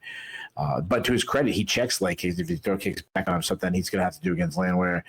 He doesn't look for takedowns much, but he is hard to take down himself. And he's a really good grappler if he gets to get fight to the ground. He's got 3 subs on his record.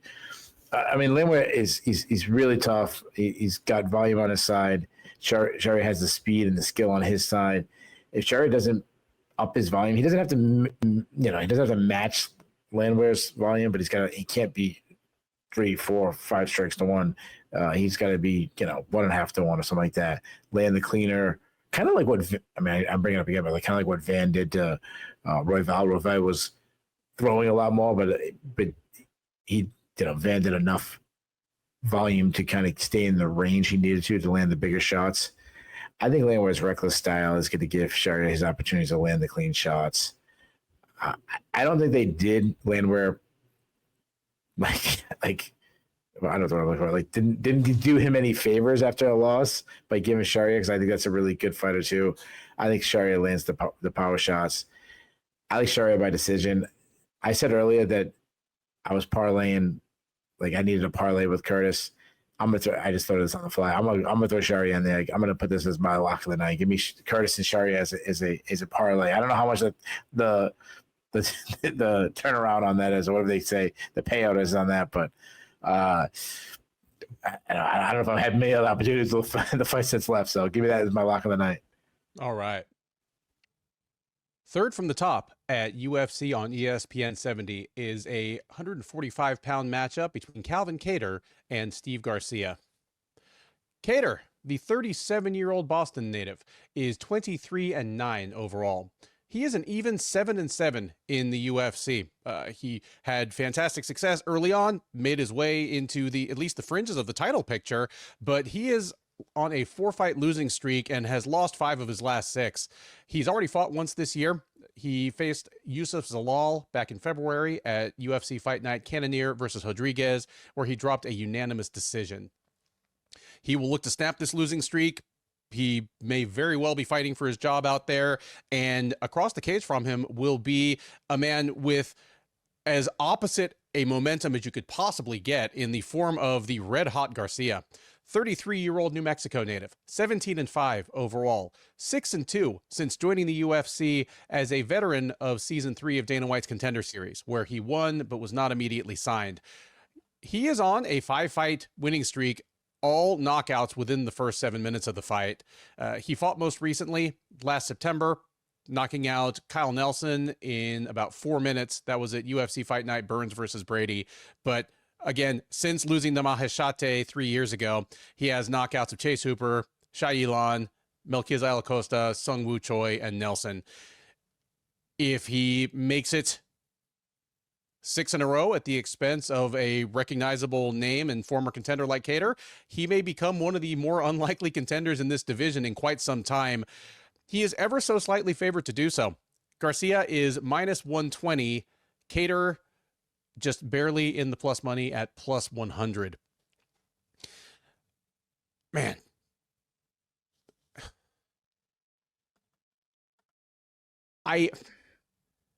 Obviously, Steve Garcia is one of the more pleasant surprises, one of the more pleasant shocks in this division. I was he's one of our guys too.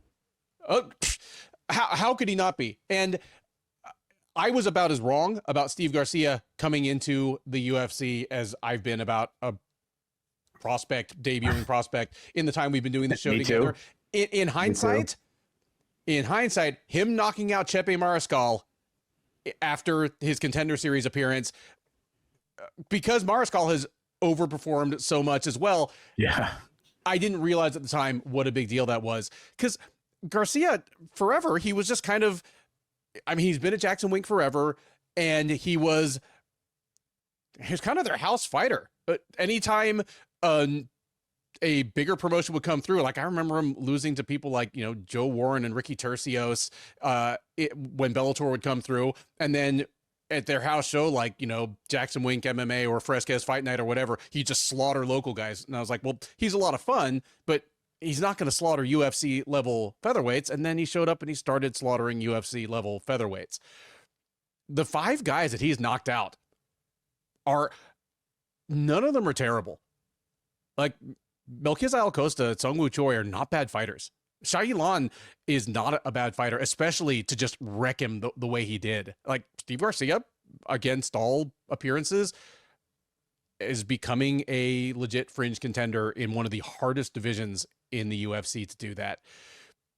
This is the perfect test because even though Kattar's on a huge skid, he's getting no breaks whatsoever. Like, obviously, he lost to Max Holloway a few years back in a performance that it's remembered as this all-time incredible performance by Holloway because of, the showboating at the end, all the stuff that went around it, the no-look stuff. But that hides the fact that he also landed like 200 shots on Holloway. It's not like he was completely blown out. It got a little ugly at the very end. No, Ben, you're forgetting. He got completely blown out. Is it worse than It's one of those, the stats don't, he got trashed. All right. Full disclosure, like I haven't rewatched that one probably since we were getting ready to preview like the Emmett or the Allen fight. Like ahead of this one, I rewatched the Sterling and Zalal fights. Ooh, that Sterling was a bad one to watch. Yeah, it was. Kattar's getting no breaks. Like when we matchmake on our recaps, you will typically be the one that's like, if a fighter's in decline, use their name value, use them to put over the next guy. The UFC has definitely been doing that with Kattar. You want to see, he was Aljamain Sterling's first opponent at 145 pounds. Then he got Youssef Zalal being one of the more prominent up-and-coming fighters in this division. Now he's getting another of them in Steve Garcia. But Kattar has yet to get soundly outstruck by a fighter short of the top 10. Generally speaking, he's been one of the better boxers in the division, and even on this losing streak, that hasn't completely abandoned him. Because of that, this is actually a hard fight for me to pick. I could see this one being one where I expect Garcia to just go in and start clipping him with power shots, and whether he gets the finish or not, it's just a mauling. But this could be one where Kattar just shows, no, but you can't just come and swing haymakers at me, and he has a trouble like even laying a finger on him. I'm going to guess that Kattar really is in decline. He's 37 or 38. He's taken a world of punishment. Everyone remembers the Holloway fight. Apparently, everyone remembers it better than I do. But that's not the only fight where he has taken a ton of damage in victory or defeat. He's had a couple of long layoffs between fights. Like, he still hasn't been, I don't think he's been finished with strikes in the UFC yet. I'm thinking maybe we see something we haven't seen yet here. Garcia he's shown such numbing power. He's really been hurting people that are not chinny or vulnerable. I'm going to say that I'm going to go with the hot hand here. Give me Garcia to start hitting Kattar solidly early on. Kattar is incredibly tough. He is fundamentally sound, but Garcia will get his shots in. The damage will start to tell. Give me Garcia by third round TKO. Yeah, this is I mean, these next 3 fights are the theme. We already mentioned it with Lauren Murphy fight, but these top 3 fights are all, the aging or aged out veteran versus the guy, new guy on the scene, young prospect. And I'm saying Garcia, a lot of people don't view as a young prospect. You get my point. Is he hasn't? He's the newer guy at this high ever level. I mean, he's 37 years old. He hasn't. I think he's lost 4 fights in a row. You said 4 in a row, 5 of his last 6. Yeah. Yeah. Not to mention he's had long list of injuries even before he came back. He came into the UFC, had injuries, and then he's had a whole bunch since. Hard to have any confidence in him. What he's good at. I mean, he's a technical boxer. He fights out of both stances. He cuts angles really well.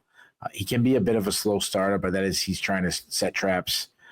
He did have pretty good volume in his win over Giga Chikadze. The problem is that was his last win. That was 3.5 years ago. It's been a long time since Kattar got his hand raised. Now he's a distance striker. He's got fast hands. I mean, he showed declining hand speed against Yusuf Zalal and struggled with Zalal's speed, but he's still faster than most featherweights, or more technical, I should say. Technical and crisper snap on his shots. He's accurate. He throws straight shots down the pike. He kind of always reminded me of like a Sean Strickland type. Like he'll love a low output technical jab fest. Like he's cool with that. But when he gets his timing and he starts adding his shots, he does have some power shots. He loves to time his opponent's attack and step back and uppercut. I do like that often he'll throw a hard hook as soon as he switches to the southpaw, kind of mixing up what his opponent thinking what he's going to do. He does work the body. His power, I don't know. I mean, I've never thought of him as a super power puncher, but when you talk to his opponents and see how the opponents react when he hits, I mean, so a long time ago, Jeremy Steves was wrestling, which we never see. Danny Ige pulled guard. I mean, he destroyed Giga Chikadze's face. So, but again, those were some really long times ago. Does he still have that power? I don't know. If his opponent gets inside, he looks for elbows, which I like. Now, he is open to leg kicks. That's always been a problem based on his very boxing-heavy style. He never looks for takedowns, even when he's getting butchered on the feet. It's not his thing. He's a bad offensive wrestler. He's a really bad defensive wrestler. I mean, look what Aljamain Sterling did to him. But to his credit, he did show much improved takedown defense against Yusuf Zalal, who's a very underrated good wrestler himself. He has struggled to get back up when taken down. He showed incredible toughness. You'll never challenge Kattar's toughness after the Max Holloway. What he endured in that and kept coming. I mean, that took years off his life. Now, Garcia, like you said, I love that this guy's in this most extremely unlikely guy to be on this run. I love it. He's a southpaw. He's long and lanky. He's very aggressive with the striking, high volume striker. He's accurate. He works behind a hard jab. He follows up with cross. He has big power. The problem is he looks, lately, he's been connected. So give him a lot of credit. He's got five KOs in a row. He really steps into his shots. The problem is he's been overthrowing. So it leaves his opponents to counter. Now, no one has been able to counter him. He's been wild, but if he can clean it up with that natural power, he could be a problem. He also can kind of just like this fight, he'll just duck his head and kind of like throw, which I've said this before. He's going to get tagged with an uppercut or a kick. Kattar's the guy that can uppercut him. That's for sure. He throws some hard kicks himself, though he doesn't kick enough. It's something we've talked about him in the past. He's an underrated wrestler, though. He took down Luis Pena a bunch of times. He took down Charles Ontiveros. If he's on top, he has really brutal ground and pound. He smoked Miguel Cuiza, how do I say his name? Costa guy. Yeah. And Kyle Neston with ground and pound. It's funny because I like Costa. I can't even say his name right. Man, I'm glad that you said this was a tough fight to pick. And I'm glad the line said it because I feel the same way. And a lot of it's because you can't find more polar opposites right now than these two. You got a former contender who's on this horrendous slide versus this former journeyman that's on this insane hot streak. Kattar's a technical striker, and Garcia right now is this power puncher. I will say this is a step down. Even though Garcia's on this run, Zalal Garcia, in my opinion, is still a step down. If Sterling, who was before that, but like those two guys, Sterling and Zalal Garcia, I still view it as a step down. And this is a step up for Garcia. The way I feel it, I'm glad that you're a little on the fence.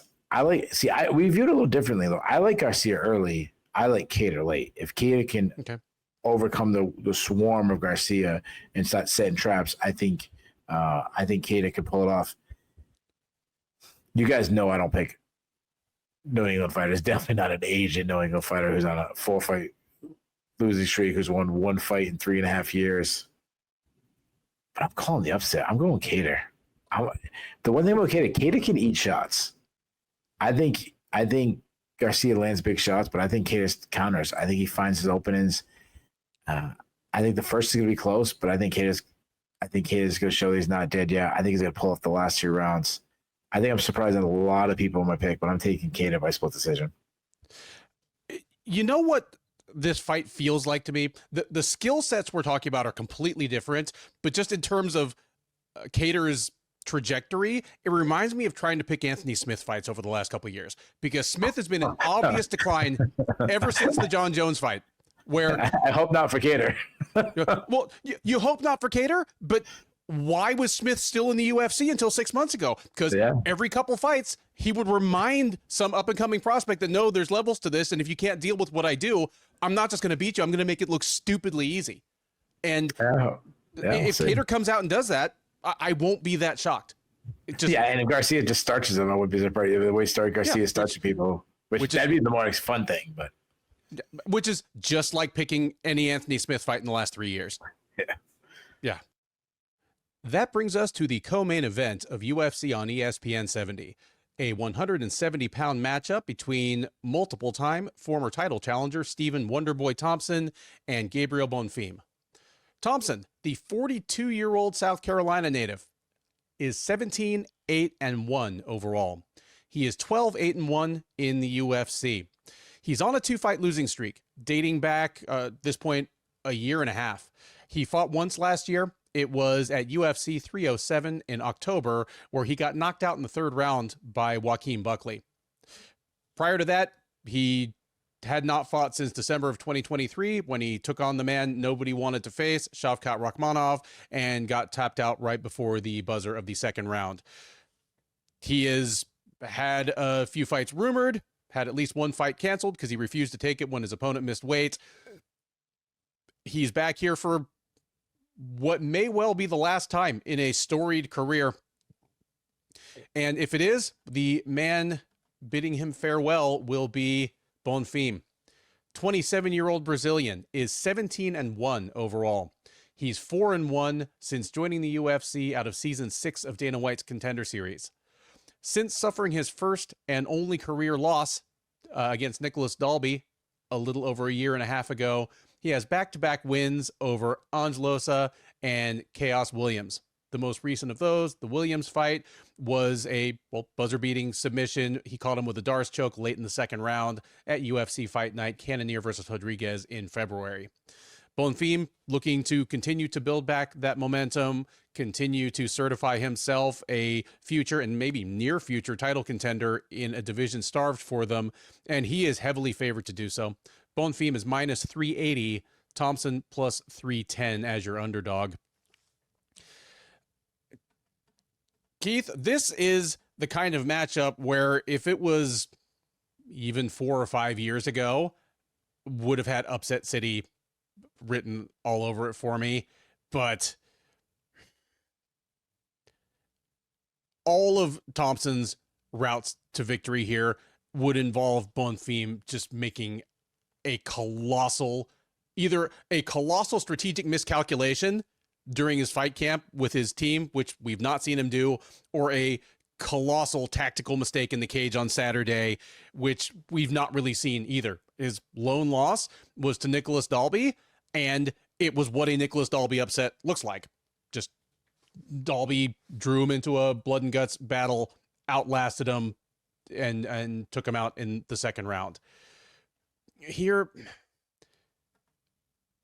Bonfim has dangerous striking just because of his size, his athleticism, his natural gifts. He has natural power that belies the fact that he only has 3 TKOs in his 17 career wins. But Thompson's takedown defense has gone from terrible to surprisingly solid for a few fights there, as he actually sort of made his way towards the title picture, and as he's cruised towards and past his 40th birthday, it's gone back to terrible. This seems like a pretty straightforward fight for Bonfim. I think he can pretty much duplicate the Rachmanov performance if he wants to. And considering that we're 2 years on from that, he might even make it look worse and easier than Rachmanov did. Thompson, like any karate fighter that wants to fight MMA, talking about from UFC 1 in 1993 all the way up until right now, they all live and die by their ability to dictate distance. If you're going to fight in that stance with that arsenal of strikes, it's all about your ability to dictate distance. Otherwise, Royce Gracie's just going to stomp his foot, throw a snap kick, run and tackle you and take you down and choke you out.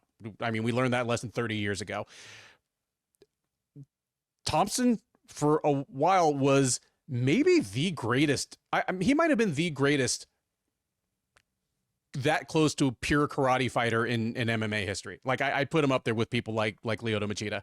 And yeah, it was all about his just incredible ability to dictate that distance where his opponents were just in perfect range of his weapons and he was out of range of theirs. We saw that start to slip. The way that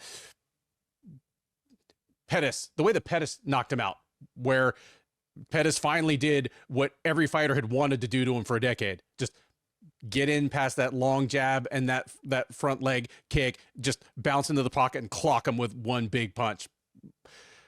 Bonfim could do that to Thompson. Bonfim could also try that, feint that a couple times, and then just shoot in on Thompson's hips, take him down, and go to work from there. Thompson's grappling defense and get-up game have always been better than his takedown defense, but those have started to slip as well. He used to be a big guy by the standards of the division, but that was the division 10 years ago. Bonfim's going to be bigger, stronger, younger, faster, a harder hitter on a shot-by-shot basis. Yeah, this is going to be a sad night if you like Stephen Thompson. And if you don't like Stephen Thompson, what's wrong with you? I don't think this makes it to the final horn.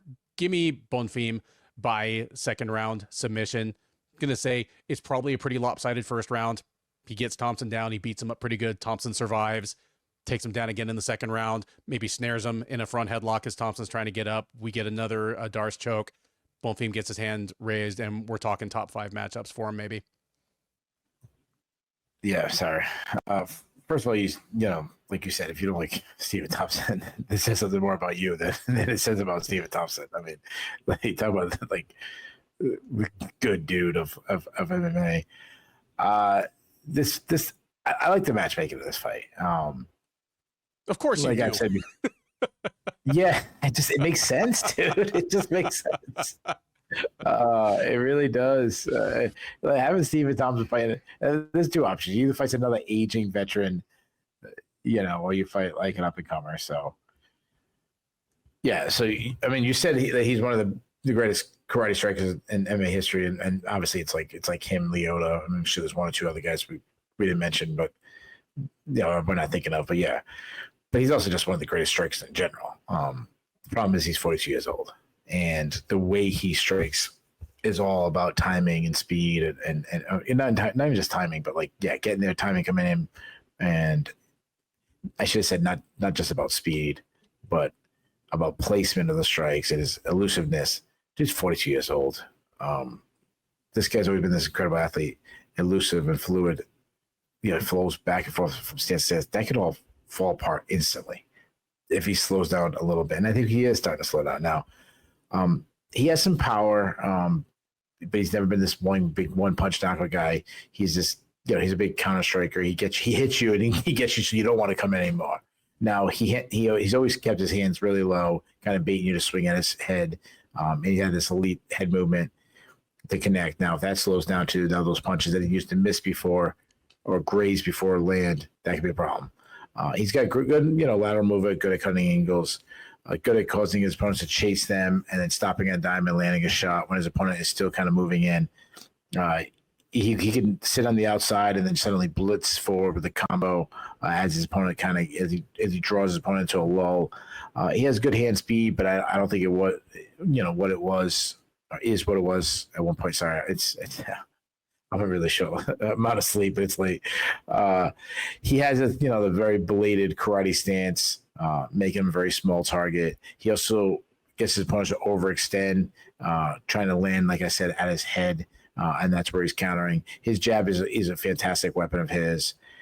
When you just ask anybody who's ever been, it kind of starts with a jab. His output isn't the best. He tends to be like this 1-point fighter. Never, like I said, never a one punch fight ender. He lacks this kind of kill instinct. I said some of that might be doing with his personality, but I also think it has more to do with that karate style. He's a, the karate is like you land a punch and you stop. Like that's what they do. It's Karate Kid, So I think that'd be a little issue. And I know he has a kickboxing background too, so that's a little different, but still. He's very creative. He's got like a lot of, besides just your normal kicks, he'll throw like a hook kick, a side kick. He is open to like himself do that big base. And he's been cracked a lot, and he's been hurt by less decorated strikers. I mean, a perfect example of that is Joaquin Buckley knocking him out. You got to worry, is his chin fading? He never looks for takedowns, so don't expect that. His takedown defense has never been that good. It's not terrible. It's never been that good, but you have to be a pretty solid wrestler to take him down. But if he has been taken out, he's done a pretty good job of getting back to his feet over the years. Bonfim, I mean, he's a pressure fighter. He's got so much volume. He comes out fast. He comes out very aggressive, kind of like disrespectful to his opponent. Just he gets in your face right away. He's this like pressure counter striker, so he gets you going and throws things, slips your counter, and then comes back with his own. He's got a really good crisp jab. He's got fast hands. He's accurate. I like his left hook. He throws a lot of power shots. He loves uppercuts inside, hard calf kicks. He also checks leg kicks, which is nice. He does pull his chin straight back, which could be an issue. He's a solid wrestler, though. Nice entries. I mean, he showed against Trevor Giles. He's super strong. Grab your leg and just pick you up and slam you. Smother in top game if he gets to fight to the ground. He is a submission artist. He's got 13 subs on his record. He's got a fantastic guillotine. You leave the neck out, he'll jump on it. Now that'll put him in a bad position if he misses it, because he ain't scared of the jump the guard. He also has a great Darce choke. We saw that, and he's got good cardio. So I want to pick Thompson. But I'm with you, man. This feels like a pass in the guard. I don't even know if Thompson's even the faster fighter anymore, which is so rare. I think Bonfim might be faster at this point. And I don't think it's going to matter. Like, I think Bonfim might be able to hang with Thompson on the feet. I don't think he's going to bother. I think he's going to take him down. And I think we're going to see something, and I think it's going to be a pretty bold prediction for me. I think we're going to see something we've never seen with Thompson. I think someone's going to run right through him. I think Bonfim's going to take him down. I think Thompson's going to make a mistake. I think Bonfim's going to catch his neck. I think he's going to sub him. And I think Bonfim's going to, pick up the biggest win of his career, get a first-round submission. And I think that's the last we see of Thompson. I think Thompson's going to retire this weekend. I think he's going to hang him up in the cage. Give me Bonfim by first-round sub. With that, we come to the main event of UFC on ESPN 70. A heavyweight matchup between perennial contender and fan favorite Derrick Lewis and undefeated up-and-comer Tallison Teixeira. Lewis, the 40-year-old Houstonian, is 28-12 with one no contest overall. He is 20-10 in the UFC and has alternated wins and losses over his last 4 fights, dating back a little over 2 years. He is coming in off a win. He last fought a little over a year ago in the headliner of UFC on ESPN 56, where he knocked out Rodrigo Nascimento in the first round. That allowed him to bounce back from a dreadful loss to Jailton Almeida back at UFC Fight Night 231. Dreadful for Lewis, dreadful for the fans, dreadful for everybody. Lewis, again, 40 years old, already the UFC's all-time leader in knockouts. He will look to stay in the win column and perhaps extend that record at the expense of the undefeated up-and-comer. Teixeira, 25-year-old Brazilian, a perfect 8-0 as a professional, 1-0 since joining the UFC out of Season 8 of Dana White's Contender Series. He has 8 wins, all of them by first-round knockout. Only one of his opponents has even made it past the midpoint of the first round. And he is favored at least to keep up the win streak, if not the streak of first round finishes, as Teixeira is minus 275 Lewis plus 225.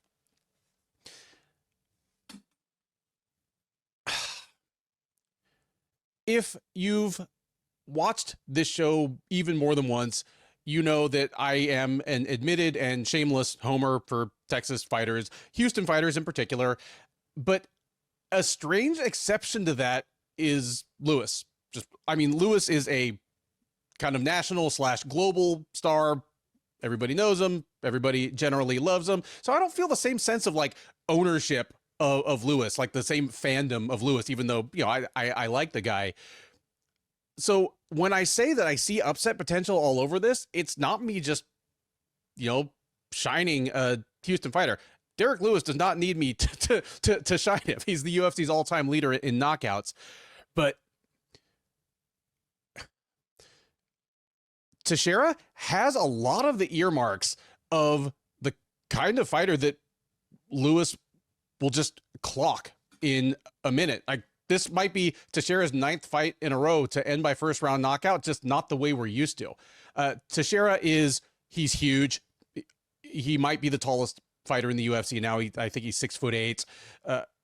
He has long reach. He doesn't have as long reach as you might expect of a 6'8" guy, but he has huge reach. He is extremely athletic, like fluid, explosive, a ton of power. Obviously, he's knocked all of his opponents out in the first round, but it's the kind of thing where he's knocked most of these people out with the first or second thing he's really tried. Even Justin Tafa, and Justin Tafa was going to be an interesting challenge for him as a guy that's been fighting at a high level for a long time and is a striker himself by preference, and Teixeira blew through him. And to his credit, Teixeira, either by instinct or by coaching, saw that Tafa is one of the most granite-chinned guys in the division, if not the entire sport, and murdered him to the body first. So much of this comes down to what Lewis's level of conditioning, training, and preparation is. Because even the definitely fading, definitely getting shop worn Lewis is more than capable of timing one of Teixeira's big swings, kind of stepping in and catching him on the chin. That's absolutely something Lewis can do. The strikers that have blown right through Lewis are still relatively few and far between. But the problem is, it isn't just that Lewis has been losing recently. It's that in some of those losses, he's looked so disinterested. And if Lewis shows up for this fight clearly walking into fight week, weighing 280 pounds, kind of looking as though he goofed his way through camp or nursed an injury or whatever, if he's disinterested, Teixeira is going to put him through the wood chipper. And that'd be a bummer for me to see, because if that happens, Lewis will probably be Teixeira's first opponent to make it out of the first round, but just because he's Derrick Lewis and it still takes a special guy to chin him, I hope that's not what we get. And again, I have no insight on where Lewis is as far as that goes. Like, I've never been to his gym. While I know Bob Perez, I'm not going to text him and be like, hey, how's Derrick's back? We're not like that. This fight should be closer on the lines than it is. I understand why Teixeira is almost a 3-1 favorite, but that line only makes sense if you assume that Lewis is checked out and he's just picking up a couple more paychecks before he swings off into the sunset. I'm probably going to look real stupid about 2.5 minutes into this fight, but give me Lewis to get one more big, massive win before he's done with this. Again, Lewis at his best, even if he's slowed down, even if the chin isn't as granite as it was 4 or 5 years ago, is still one of the hardest guys to deal with in close quarters. It's I made the comparison before. It's almost like a heavyweight Dustin Poirier, where he just trusts his reflexes and his chin and his power, that if he doesn't slip or parry your best punch entirely, he'll roll with it just enough that he's okay. He comes back with his best punch and you die. That is Dustin Poirier at his best. That's a lot of Derrick Lewis at his best. And if it's going to happen, it's going to happen in the first round. So give me Derrick Lewis by first round knockout here. My second most likely outcome would be Teixeira by first round knockout. And I think I'll know whether I was right or wrong within the first 30 seconds of this fight. But yeah, give me Derrick Lewis to be locked in for this one and to give us one more on the pile of knockout wins for the Knockout King. What'd you say? You said Teixeira's like a 3-1 favorite? Minus 275. Yeah. All right, close enough. Yeah. Yeah. Yeah, that's what I kind of expected. I thought it'd be maybe like 200, 225, but it's, with you saying the lines are kind of really wide, I understand the thought behind it. Derrick Lewis, I mean, we broke this guy down so many times. We actually broke down his last fight and never happened because he pulled out. So my notes is it's exactly the same as last one. So, he's a really big athletic heavyweight. He's the king of being patient and waiting and then suddenly blitzing forward. Obviously, he's the biggest hitter in the history of the UFC. I mean, I've said this before about him so many times. He doesn't have to land clean. He just has to land. He can knock you out with a grazing punch. That said, he's a lot more accurate than he gets credited. He's good at measuring his foe and pick up with his time. A perfect example is the way he starts Curtis Blades when he shot in and he caught him timing up. And I know he knocked out Blades twice, but I'm talking about the second one. The submarine uppercut, that second one was so beautiful. Yeah. He's one of these guys, he'll lull, then he explodes. He throws a lot more kicks than people think, especially high kicks. He'll even throw like a flying knee. I don't think that'd be good to do against Teixeira, but he's a much better gas tank than people give him credit for. I've said this countless times about him. He's a guy that looks more tired, but really doesn't fight tired. He's got countless stoppages late in fights. But you think about his knockout artist in the first round. He's also knockout artist in the fifth round. So the perfect example is that is like look at the Ilya Latifi fight where he was able to win like a grueling battle with his cardio, winning the fifth round, stuff like that. So like I said, Derrick Lewis, he don't look like he has cardio. He does. He will wrestle some. I mean, we're talking about, what do you call himself? All-American Lewis. Yeah. But if he's taken down, he just kind of uses his size to get right back up. Though he was quickly subbed by Sergey Spivak. To his credit, he showed good submission defense against Jailton Almeida. Now, Jailton Almeida beat him, but he kept fighting off submissions, and Jailton Almeida is a stud when it comes to submissions. So if he gets on top, I've said this before, he's might be the scariest ground opponent ever. So I do worry about his chin, though. Like, he used to be granite chin. He's been knocked out over the years, and then obviously injuries have caught up to him. Teixeira, I mean, you got to love that he's only 25 years old. Obviously, the UFC loves Derrick Lewis. Obviously, Derrick Lewis, as you said, is this like world phenomenon, based on like one line. And obviously his more, he's a very funny guy and obviously his knockouts, but the ball's a hot, turn him into a superstar. That said, Teixeira winning is still good for business. I mean, the dude's young, he's huge, he's 8'5", he's a good athlete. We were talking earlier about athleticism. If he had he's a good athlete. If he had a different set of athleticism, this guy would be in the NBA. Obviously he's long and he's lanky. He's a good striker. He works behind a crisp jab. He's got really big power. He's got 7 TKOs all in the first round. He's got 4 straight KOs in the first round. Nice elbows inside, nice knees inside. He's got a good kicking game. He likes spinning attacks. The concern I have is his lack of head movement. He keeps his chin high in the air. Obviously, Derrick Lewis is not the guy you want to keep your chin high and give him a target. He isn't much of an offensive wrestler, but he is a BJJ black belt, and he has a submission on his record. Cardio is a huge question, as he'd never been out of the first round. I'm glad that you picked Derrick Lewis because I will say this. I think this is a hard fight to pick. I think the line is way off. I think it should be a lot closer. It's hard to know, like you said, if Derrick Lewis is still motivated. even when he was motivated and he was a contender and he rose all the way to challenge Daniel Cormier for the title, he never seemed like a guy whose goal was to be the champion. And obviously, I'm sure he wanted to win that fight as much as possible, but you get my point. He has much more of like that Kevin Holland attitude where he likes to fight and make money. Add in the fact that he's 40, and the fact that he has tons of injuries, including a bad back which never really truly heals. It could give out at any time. The fact that he's lost 5 out of his last 8 fights. Teixeira's unbeaten. Teixeira has the size. He has the offensive tools. He has the youth on his side. He's at the age where he can continue to make big leaps in improvement. He's kind of like learning on the job. Teixeira has everything to be a future UFC champion. I mean, the size, the power, the athleticism, the youth. Even if you get like a guy like Tom Aspinall is way more skilled than him, we'll say. Yeah.